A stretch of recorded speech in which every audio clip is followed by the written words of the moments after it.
From FedEx Forum and the American Home Shield Studio, this is The Odds Couple on GrindCityMedia.com. Handicapping all the football action, here's Rob Fischer and Lang Whitaker.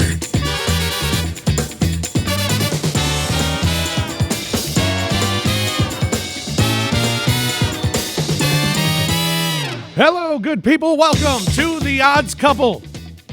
It's a very special odds couple today. Very formal. Very formal odds couple today. Why would that be? The Academy Awards, man. Yeah, this is it. This is it. This is the week. Hollywood's prom. That's right.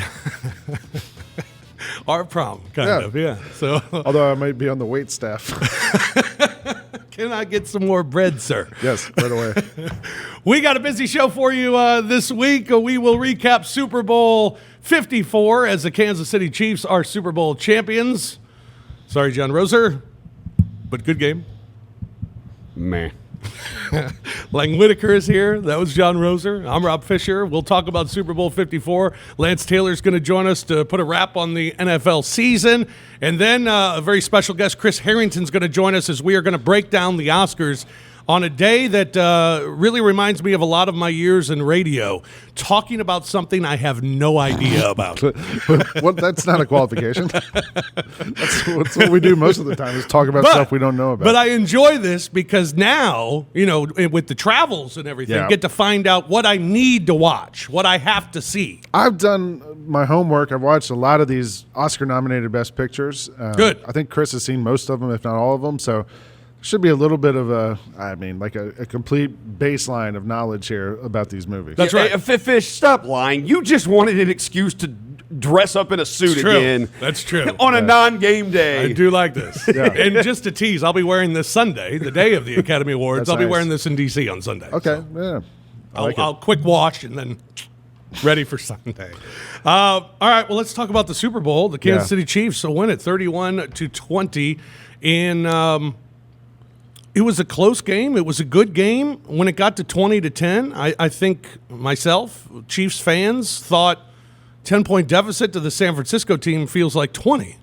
And were the Chiefs going to be able to have enough because they really couldn't move the ball much throughout the game, and then all of a sudden just kind of happened. Points. Yeah, we were watching it at a Super Bowl party, and I said, this Chiefs team, like all playoff long, all of a sudden you blink and they score 21 points, and they did it again. And the 49ers defense was at least for the first half, it seemed like that was everything we had heard. They were going to be fast and get to the ball and stop the Chiefs from doing stuff. And they did for the most part until all of a sudden, and I texted you, I was like, too bad no one could have seen this coming. Right. Kyle Shanahan in the fourth quarter. John Roser, I'm sorry to even bring you into this, John, but we got to do this. It's our job. Do you put this on Coach? No. If you would have told me that the Chiefs were going to score 31 points, I thought we would have won the game. Because I thought we were definitely going to score in the 30s. Look, I mean, yeah, you can question things. If you look at you can always question things. In right. It really is. It's like good coach, bad coach. If Garoppolo completes that pass to Emmanuel Sanders, nobody's talking about Kyle Shanahan or Jimmy Garoppolo. You know, nobody's talking about them. But he didn't complete it. They're saying how great they were. Yeah, and I get why. I mean, he overthrew him by about 2 yards. I get why, because he had two defenders on him. Yeah. You underthrow it, it's a pick. So you're going to throw it, you got to throw it. And, you know, at least make sure your receiver's going to catch it or nobody's going to catch it. Yeah. You know, I don't blame anybody. I think that where you got to blame somebody. I think where if you're gonna get on to Garoppolo, there were a couple of plays. It was where he threw the ball that you could get onto him like about. The Kittle one? Well, one of them, Kittle's wide open over the middle of the field, and like if you throw it to George Kittle, he's going to go score. Like he's going to run 40 yards down the middle of the field, and he's going to score. Instead, he threw it to Emmanuel Sanders, who was getting held the entire time. Chiefs called for the most defensive holding penalties in the entire NFL this year. Weren't called for one in that game. Holding all night. I think I know who's getting blamed now. Whatever. Oh, the refs 100% were the worst part of that game. 100% were the worst part of that game. Huh. You got the same official in that freaking Saints-Rams NFC Championship game, doesn't call that crap, and calls that little dinky touch by George Kittle at the end of the first half. Get out of my face. People criticizing Shanahan for how he handled the end of the first half. Okay, well, if the referees don't make one of the softest calls in Super Bowl history, you're down at the 7-yard line, you've got a timeout to burn, boom, that's pass into the end zone, or then you got to kick your field goal. So they had points taken away from them at the end of the first half, too. One other question for you. Should Mostert start it? Does it matter? I mean, I didn't think it mattered. I mean, he's going to play. He's going to play. We've done, that's how we've done it all year.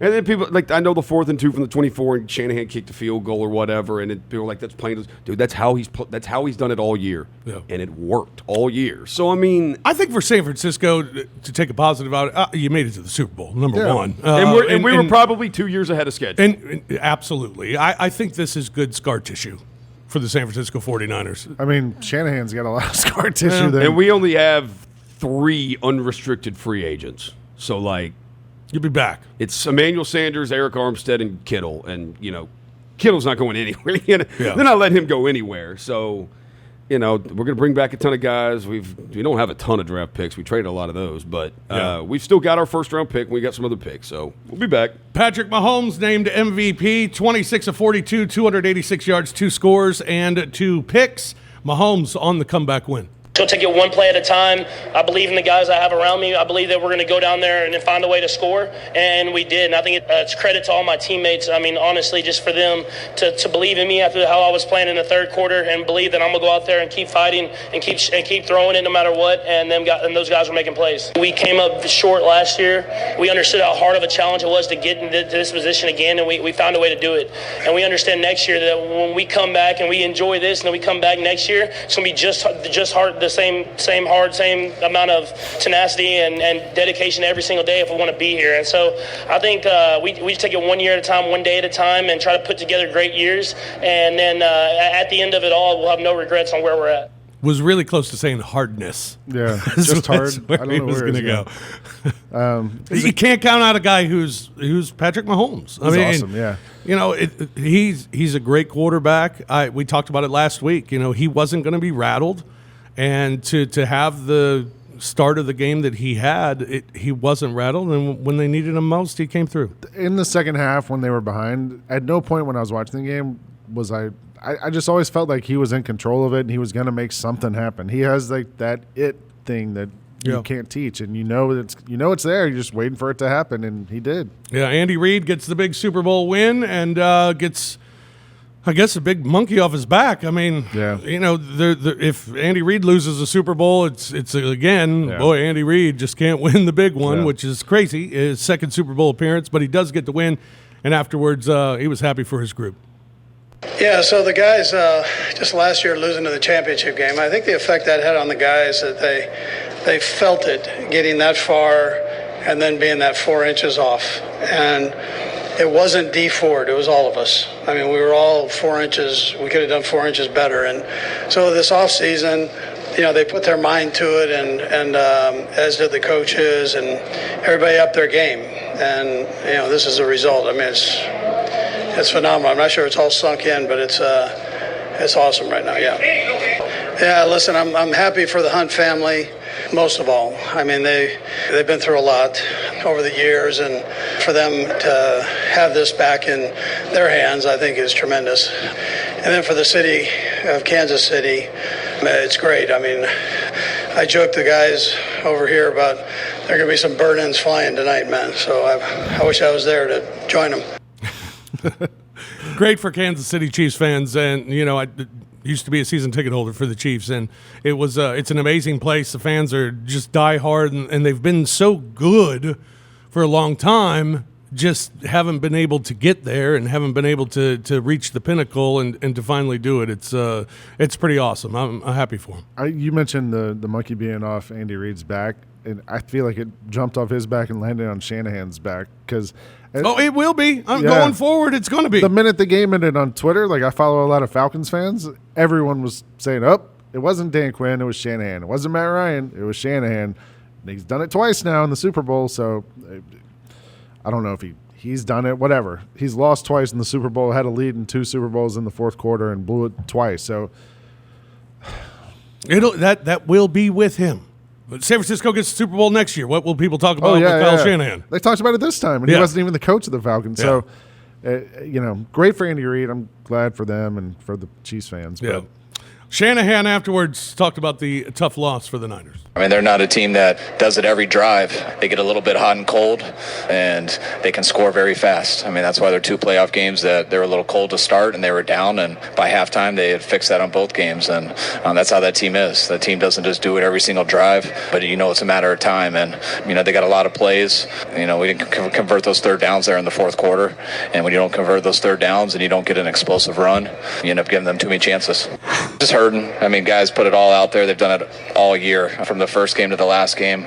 It's a real close team.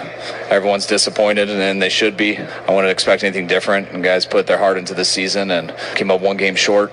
Extremely proud of us and everything. But this is going to take a little bit of time to get over, but we'll be all right.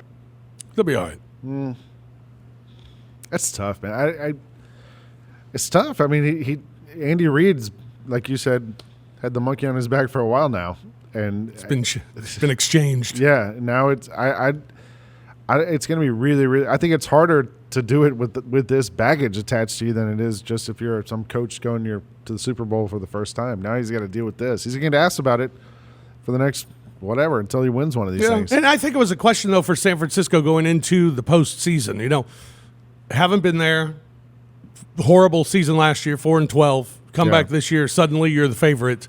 And that's tough. That's tough to kind of be in that moment. And, the thing that I was thinking about too, man, they're out there like an hour before kickoff. Yeah. Like standing and the anthems and the performances. And it's so different than any other day that you can say it's just a game. You could say it's just, another Sunday, whatever. Yeah. It's not. It's completely different. And, I think once you get into the game, you kind of get into the routine and you just play the game, but it's tough. And I think for a team that's young and a team that had overcome a tough season to have the season they had this year, I think you have to build up a little scar tissue. One of the teams that never did was the Rams. One of the other teams that had fewer than 4 wins and then came back the next year to win a Super Bowl, and it was amazing. It was the greatest show on turf. It was an incredible year, and it was magical. And for them to do it it was stunning that they were able to do it. I was thinking as you were talking about all that, about during the season we saw it from the Patriots and then from the Titans, that false start punt thing where they wasted 2 minutes of time. Mm-hmm. Like, why didn't the 49ers do that? And they ended up punting in the fourth quarter. Like, do that. Shanahan tries to play the clock, and he did it right before halftime. Just try to let the time go, and then in the fourth quarter they don't do it. So I don't really understand. Like, I feel like the teams that play to win are the ones who win. The Chiefs did it. They got it done 21-0 in the fourth quarter. Yeah, got it done 31-20 Chiefs. Super Bowl champs. The odds for Super Bowl 55. Next year, Kansas City Chiefs are the favorite at 7-1. Baltimore and San Francisco both 8-1. Saints at 10-1. Patriots 12-1. Steelers, Cowboys 14-1. Eagles, Packers, Seahawks at 20-1. Do you see a team at the end of the year that you thought, because people thought San Francisco was maybe that team last year, but then Garoppolo got hurt and it all fell apart. So they kind of had a little momentum going to this year. Is there a team you look at and think, boy, that team maybe next year? 100%. If Roethlisberger's okay, if he's okay, Pittsburgh. That defense is nasty. Like, they went 8-8 with Duck Hodges and Mason Rudolph. They had three first-team All-Pros on their defense. Yeah. Their defense is sick. That trade for Minkah Fitzpatrick, Fitzpatrick was everything they wanted him to be. If Roethlisberger can get back to what, Big Ben normally has been, Pittsburgh. The 12-1 for the Patriots feels premature for me. Like, are we at the point, though, that we're just like, maybe we don't believe in them anymore? I don't know, but we don't even know if Tom Brady's going to be on that team next year, and if he's not there, Titans at 30-1, interesting. Interesting, right? At least for a long shot. Texans are 40-1. Yeah, that feels like a better bet to me than the Titans at 30-1. Buffalo, no, anything at 40-1. All what the are the Falcons? About them. Falcons just are curious. 40. Yeah. Worst is Washington. They're 200-1. Miami, Cincinnati, Carolina are all 100-1. Yeah.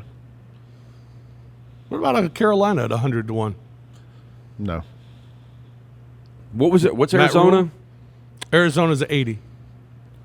I mean, Kyler Murray showed a lot of flashes this year. Now they need a lot. Well, in those bad teams, they get benefit of a good schedule. Yeah, they do get the benefit of a good schedule. That's why this all hurts so bad, because I know how good the division is. The Rams are like Sean McVay ain't trying to be bad, and Russell Wilson's Russell Wilson. Russell Wilson 16-1 to win MVP next year. I'd take that. Because he would have won it this year if Lamar Jackson didn't have like a historic season. Russell Wilson would have won it this year, and he's at the age maybe like if he has another great year, he could get like the career achievement MVP. You know how good he's been.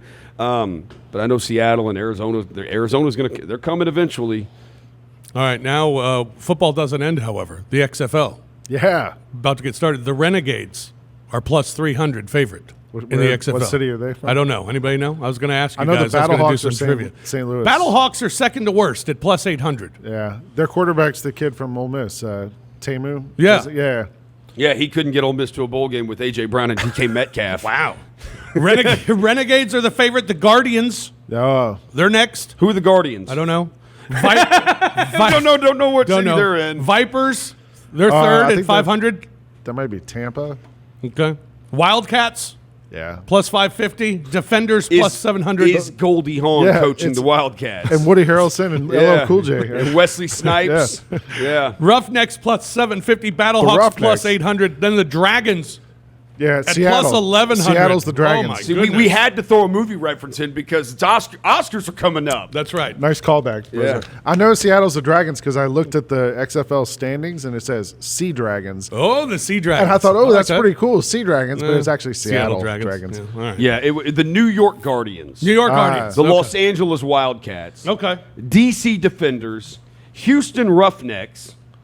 Tampa Bay Vipers, Dallas Renegades, Seattle Dragons, St. Louis Battlehawks. Dallas Renegades, they're the favorite. That's Stoops' Plus team, 300. right? It's Bob Stoops' team, with Landry Jones. Plus 300. I just think in a vacuum, to me, Roughnecks is the best nickname of all those. I kind of like the Battlehawks, actually. A little bit. I don't like their helmet, though. Did you see it? It's like Yeah, an I do. Eagles helmet. Yeah. Like a knockoff Eagles helmet. I do like the Vipers. I used to do play-by-play for the St. Louis Vipers of the Roller Hockey International. Don't miss the hiss. All right. We'll take a break. That does it for football. It's time for the Academy Awards. We'll have picks. We have odds. We got props for the Academy Awards. I'm ready. And we have Chris Herrington. That's all next here on The Odds Couple on Grind City Media. The professional bull riders are bucking at FedEx Forum for the first time in over 6 years. The world's toughest riders and rankest bulls invade Memphis on February 15th for a night of non-stop bone-crushing action and entertainment. Tickets start at $15. Get the best seats now at PBR.com or Ticketmaster.com. Come watch the toughest sport on dirt. Don't miss history at the Professional Bull Riders Memphis Invitational. Comedian, actor, and producer Nick Cannon is bringing his Nick Cannon Presents Wild and Out live tour to FedEx Forum on Thursday, March 26th. Tickets are on sale now at Ticketmaster.com or the FedEx Forum box office.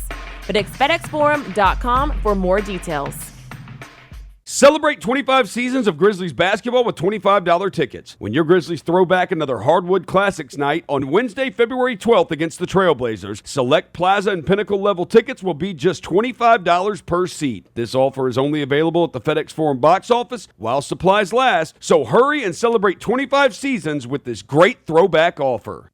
For the first time in 25 years, the Doobie Brothers, Tom Johnston, Michael McDonald, Pat Simmons, and John McPhee 50th Anniversary Tour. Rock and Roll Hall of Fame nominees, the Doobie Brothers, with special guest, Dirty Dozen Brass Band. FedEx Forum, Saturday, October 17th. Get tickets now at LiveNation.com.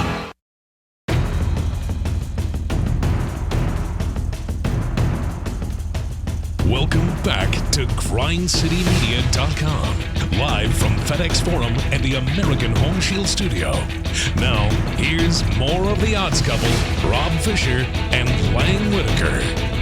Fill up on your next Gen Grizz with the all-new Taco Bell Chalupa Family Pack. Get 4 Grizzlies tickets and a $20 Taco Bell gift card starting at $44 per game. Most affordable way for the entire family to enjoy dinner and a game. The next Taco Bell Chalupa Family Pack night is Friday, February 28th. Friday, February 28th, when the Grizzlies host the Sacramento Kings at 7 p.m. For more details and to purchase your Taco Bell Chalupa Family Pack, visit Grizzlies.com today. Welcome back to the Odds Couple. Rob Fischer, Lang Whitaker, John Roser here as well. And a pleasure to welcome to the program from the Daily Memphian, Chris Herrington is with us. How are you, sir? What's up, guys? Can catch Chris on the Twitter at Herrington NBA. A lot of NBA stuff there. Yes. And at Chris Herrington. You can get other odd, just interesting your opinion stuff. Yeah, that's my other life. Yeah. Where's your movie coverage? I don't know if I tweet that much about movies, but if I do, it could go either place, really. Okay. I'm happy we have you in because as I said, every year come Oscars time, and I enjoy watching the Oscars. I enjoy finding out about these movies because Oscars seem to be when I find out about these movies. I think a lot of people are like that. Yeah, and it's interesting because 1917. This is how bad I am with the movies, by the way. Last week we're on the road, and it was about 10:30, and we decided, well, maybe we'll go watch a movie. In the morning or at night? At night. Okay. And we were going to go watch a movie, and it was between 1917 or the Martin Will Smith. Bad Boys? Bad Boys, yeah. The Martin. Bad Boys for Life. Yeah, Bad Boys for Life. And we came to an impasse. We couldn't decide which one, so we ended up Uber eating instead and just stayed home. But 1917, this is the big deal. This is big, and what's big about it, too, is a lot of people have actually seen it. A lot of people have seen a lot of these movies, actually. I think this has been a pretty good year in terms of Best Picture nominees that people have seen. Once Upon a Time in Hollywood was a hit at the box office. By the standards of foreign language films, Parasite was actually a big hit at the box office by that standard, right? It did shockingly well. And then you had these Netflix movies, which didn't do big box office, but a lot of people have seen them because they were on Netflix and they're easy to see. I think Jojo Rabbit did pretty well. This is actually a pretty good year in terms of you don't have Black Panther or a Star Wars movie. It's not that level of blockbuster, but these movies generally are not as obscure as I think a lot of Best Picture nominees sometimes are. Yeah, and I think I saw that it was during the Golden Globes too when they were talking about these pictures that for them to be out, for people to be seeing them, and for them to still be in the cinema is very important because, in the Netflix thing, especially the Golden Globes, amazing how many things now are Netflix or Amazon or even Apple now is coming forward that it's a whole new way of watching these films. Well, you have this weird issue now of timing. Yeah. And a lot of these movies that the studios think are going to be Oscar movies are released. They're released on a timing schedule they think will be beneficial to that. And it's got to the point that movies coming out earlier than fall can be hurtful. Like last year, A Star Is Born seemed like an obvious Best Picture winner. Big hit, critics liked it, audiences liked it. Seemed like the kind of movie that Hollywood would eat up, and it didn't win anything. And this year, like a few months ago, it felt like Once Upon a Time in Hollywood, the Tarantino movie, would be an obvious Best Picture winner. Huge hit, filmmaker people love, critical hit. Movie about Hollywood, right? And it's like it came out too early, and so it's like people were tired of it by the time voting comes around. And because 1917 is newer and fresher, it seems like it's picked up the momentum. There's this whole momentum thing that happened. I kind of felt like Uncut Gems did it the wrong way. Like we saw it when it screened here, yeah. But it came out when was that? Fall, like September or something like that. No, it came out Christmas Day to the major thing, but it was on the circuit before that, right? I know what I'm talking about. It was at festivals, but it did not get released until Christmas. But that's the kind of movie. It's somewhat surprising Adam Sandler did not get a Best Actor nomination. Yeah. That movie's too extreme and too esoteric, I think, to have ever gotten a Best Picture nominee. No. Yeah. Well, you mentioned when it came out, and Once Upon a Time in Hollywood opened as the betting favorite to win Best Picture at plus 155. Right. And it's now, plus 600. Yeah. And after all the award shows and everything, now 1917, the favorite, overwhelming favorite, at minus 240. It's way ahead of everything else. I was thinking I haven't seen 1917. I saw Once Upon a Time in Hollywood.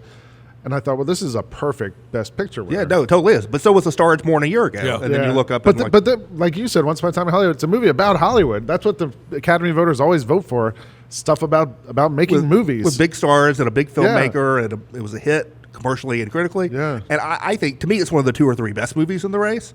but it certainly doesn't seem like it's going to win. It No. certainly seems like the momentum is heading towards 1917. If you look at the betting odds, like 1917 is way ahead on Yeah, all not even that close. It's stuff. the only one that's a minus. It's Yeah. minus 240. The next is Parasite at plus 300. Sam Mendes, the director of 1917, he talked about the movie still being at the cinema, being a big part of the momentum that they're gaining. Well, I mean, I think the most important thing for all of us always was finding an audience, you know, and I think that what you have this year is one of those lovely situations where awards have equaled more audience, and that doesn't always happen because the timing of award shows doesn't always roll into an actual cinematic release in movies, you know. I mean, we're also quite lucky this year, we ourselves, because if you want to see Marriage Story or The Irishman or Once Upon a Time in Hollywood, you can basically turn on your televisions. And so if you want to see one of the end of year, you know, movies, we're the one that's on in cinemas. So that's really helped us hugely. And a lot of it's to do with the awards and the timing of it. So it's lovely to feel like we're here promoting the film, you know, and not kind of, you know, just enjoying award shows, but actually saying, hey, if there's anyone watching this, please come and see it. It's still on in cinemas. It's still number 1 at the box office in the UK. It's number 2 in the US. You know, that's what we made it for. We made it for the big screen. We made it for audiences. So come and watch it. Normally we throw it to a sound clip of like Coach O or Dabo Swinney. This is a little different. Yeah. 1917. What makes it special? I don't know if I think it's all that special, to be honest with you. I do think hot take. It is not. It's a good movie. Many worse films have won Best Picture than 1917. In fact, many worse films in like recent years have won Best Picture. Green Book, yeah, by far.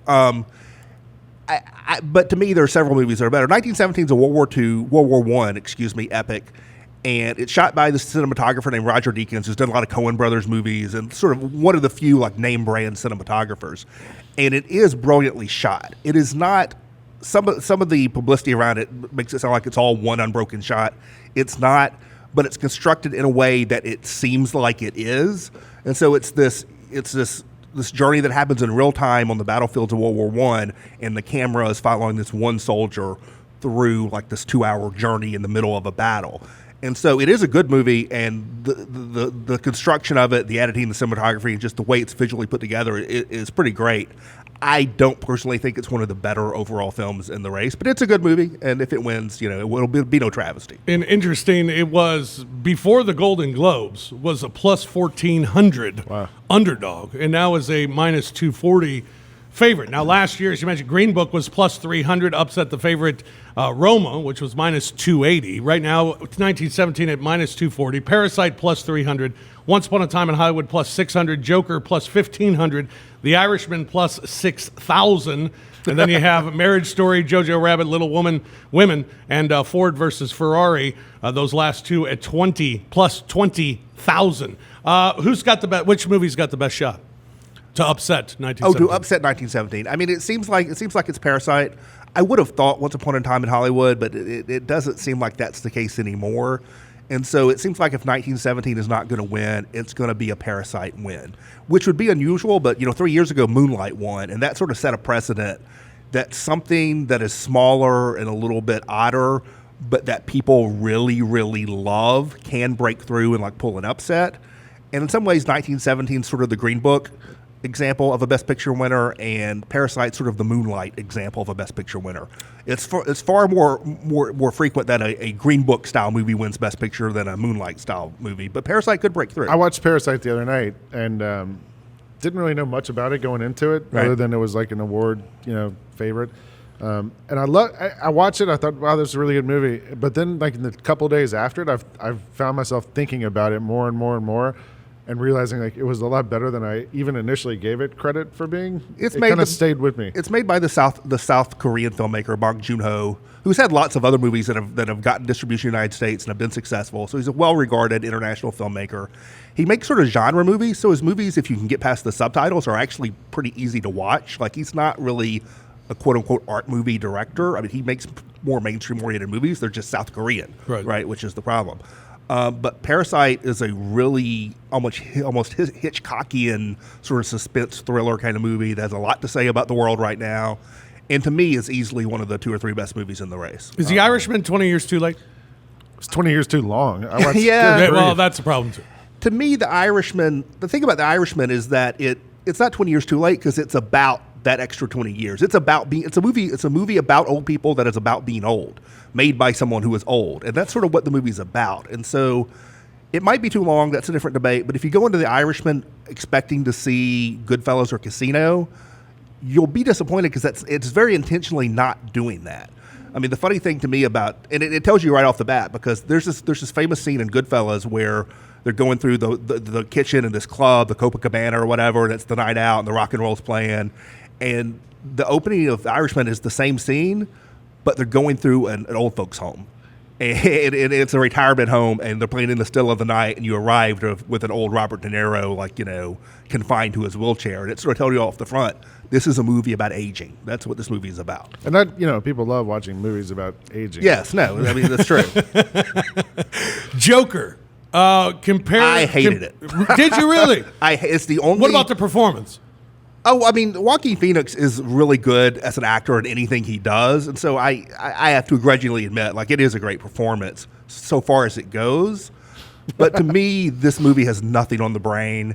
It's very transparent. It takes a couple, speaking of Scorsese, it takes a couple of old Scorsese movies, Taxi Driver from the 70s and King of Comedy from the early 80s, and it says, hey, wouldn't it be cool if those same movies were really superhero movies? And that is all it is. It is a one-idea movie. Let's remake old Scorsese, but make it a comic book movie. I'd give it a little bit more credit. Only, Batman's always been my favorite superhero, and the Joker always had a terrible background story. He was a robber who fell into a vat of acid and his face got burned into that smile, and that was why he looked like that. So this movie gives him a more plausible backstory that, it's sort of believable. But I totally get what you're saying. I think it's a movie that thinks it's profound and it's not, and that difference between those two things is what annoys me. It also felt to me like the Dog Day Afternoon, Mean Streets. It's all that. Yeah. Well, you said 1917 wasn't necessarily your favorite picture. What was? It's a three-way race for me personally. It's Parasite and Once Upon a Time in Hollywood, which we've already talked about, and a movie we haven't, which is Little Women by Greta Gerwig, which I think is astounding.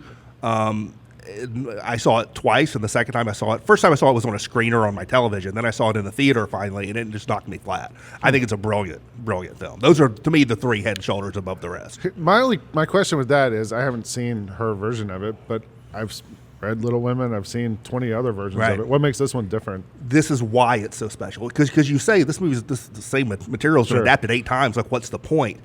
And she takes the chronology and she chops it up and rearranges it and finds these rhymes in the text that aren't in any other movie or any other version of it. And so she really reimagines the whole thing.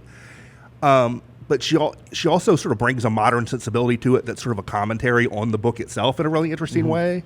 And just the acting is so great. And it has a spirit to it that I think is really special. Let's take a break. We'll take a break. We'll come back. We're going to look at some of the odds. We're going to have Chris's picks for this week as well. Chris Herrington with us here on The Odds Couple on Grind City Media. The voice, the hits, the tour. The wait is over. Celine Dion, Courage World Tour. February 9th, FedEx Forum.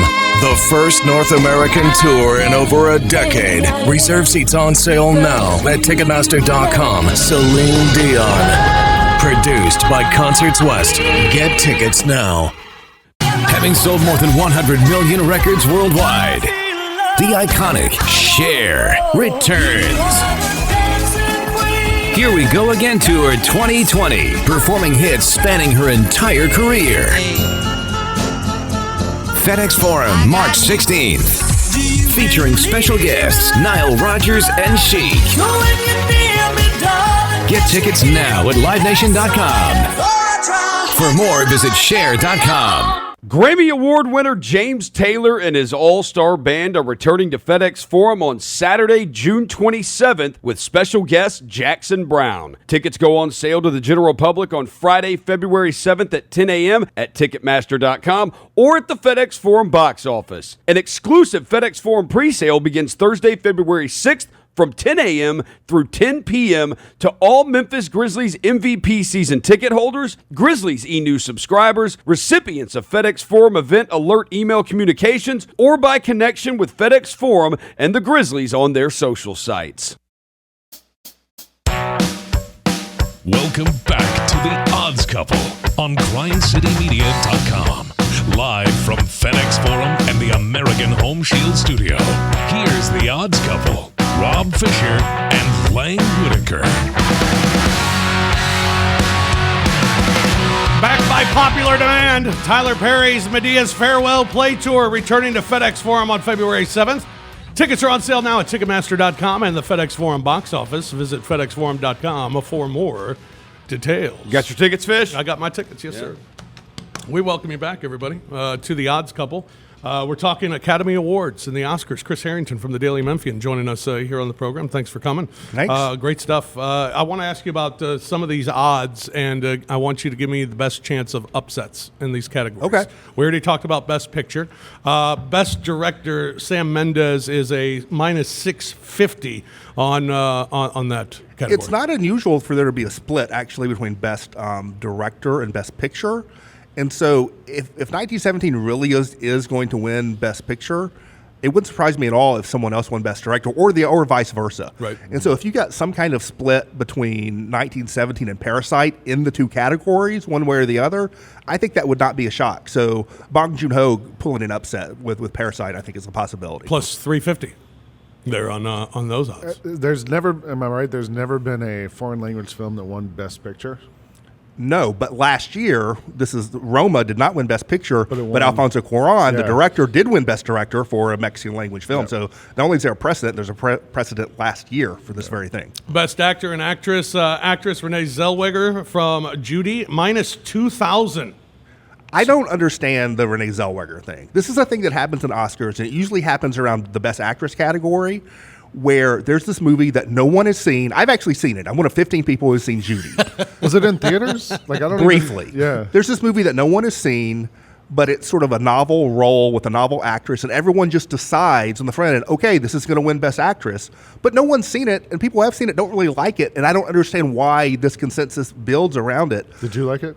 No. And so she's fine. It's a good performance in a not very good movie. Oh. My bold prediction is, I don't know who's going to win. My bold prediction is that Renee Zellweger will not win Best Actress. And if I had to roll the dice on one specific person, I'm going to go with Saoirse Ronan from Little Women, although Charlize Theron from Bombshell wouldn't surprise me either. Impressive that he pronounced Saoirse. That was very good, because I wasn't about to. She is plus 1,800. Charlize Theron is plus 1,500. Best Actor, also minus 2,200 for Joaquin Phoenix. You know, you mentioned earlier, this is usually when we hear from Ed Orgeron. Yeah. This is very similar. Let's go. Joaquin Phoenix talking about the role as the Joker.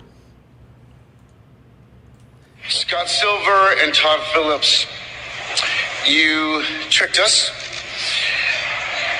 You took a comic book character and used it to talk about childhood trauma, gun violence, isolation, and mental health. And instead of inciting violence, you invited the audience in to see what it feels like when you're one of the forgotten. And I deeply appreciate that. Thank you all.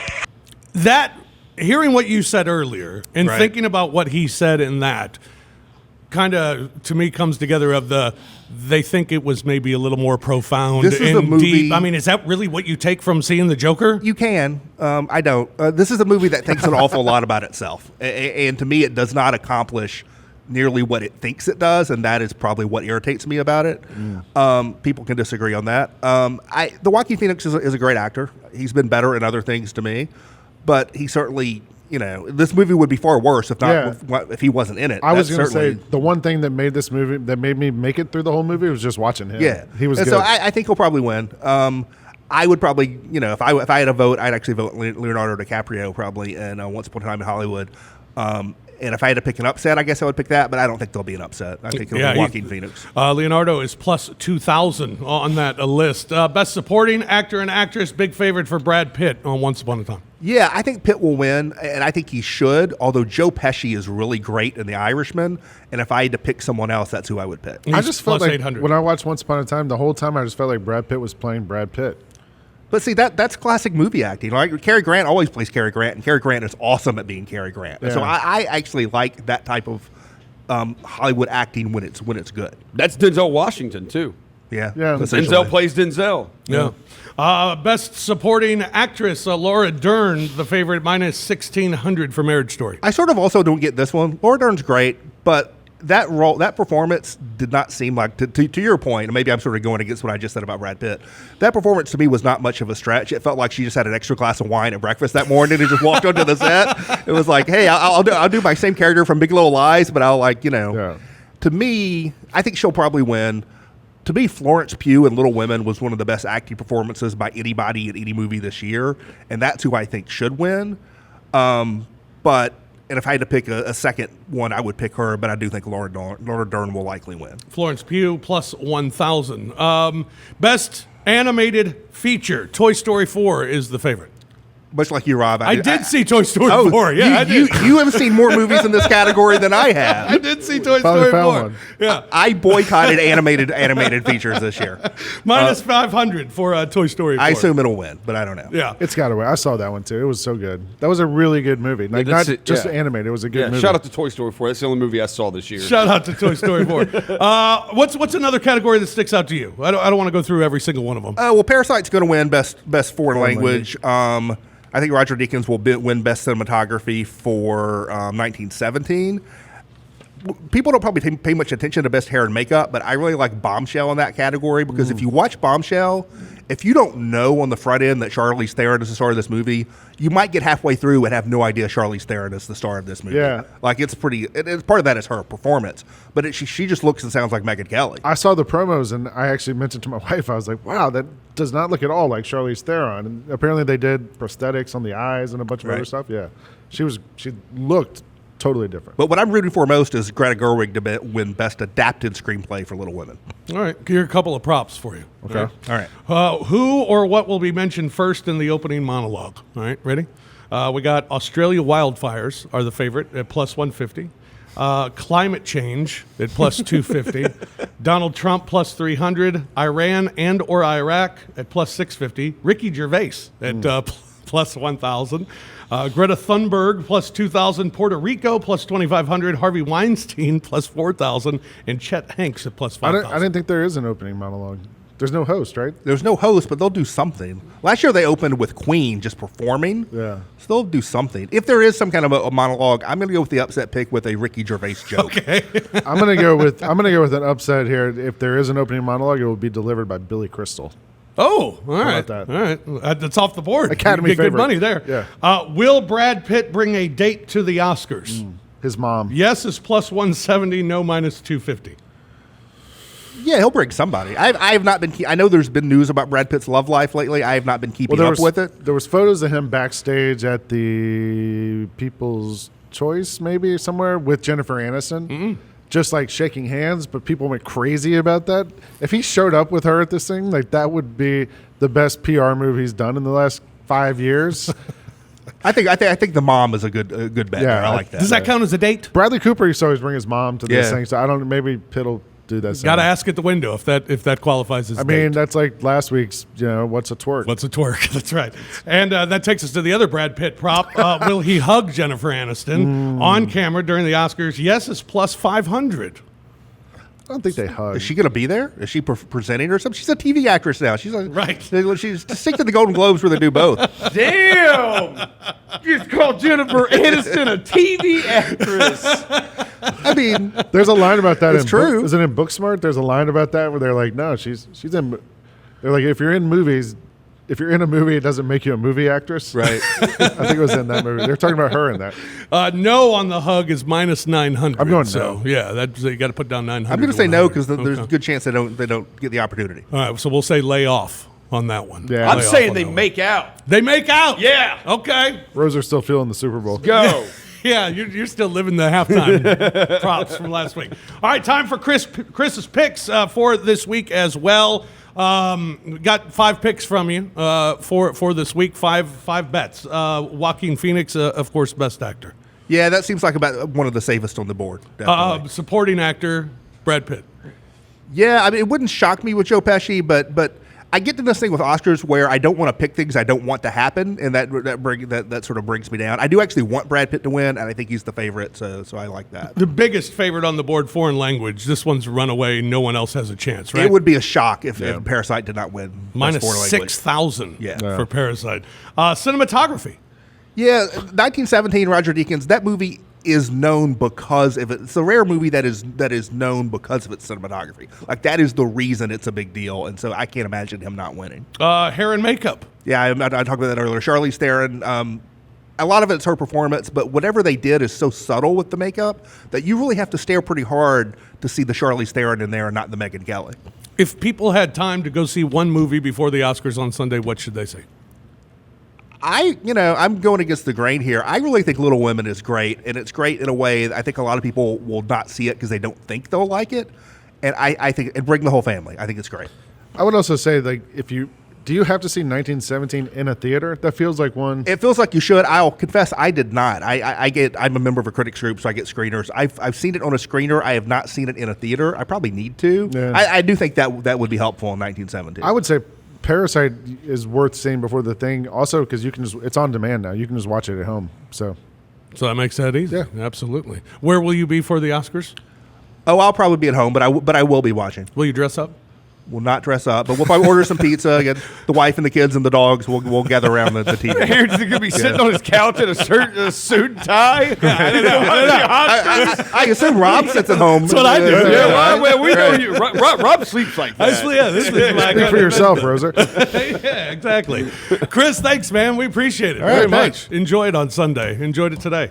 All right, that's going to do it for us. You got all the odds now, and you can go out and make your bets on the Oscars for this week here on The Odds Couple. Thank you for joining us this week here on The Odds Couple. We'll be back again next week. Talk a little, we're going to be at the All-Star break next week. How about that? NBA All-Star break. Man, looking forward to that.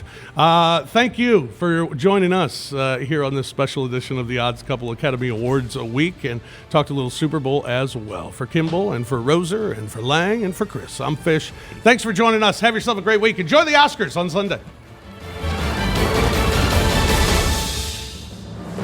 Been listening to The Odds Couple from the American Home Shield Studio on GrindCityMedia.com. Tune in next week for more football handicapping with Rob Fisher and Lang Whitaker.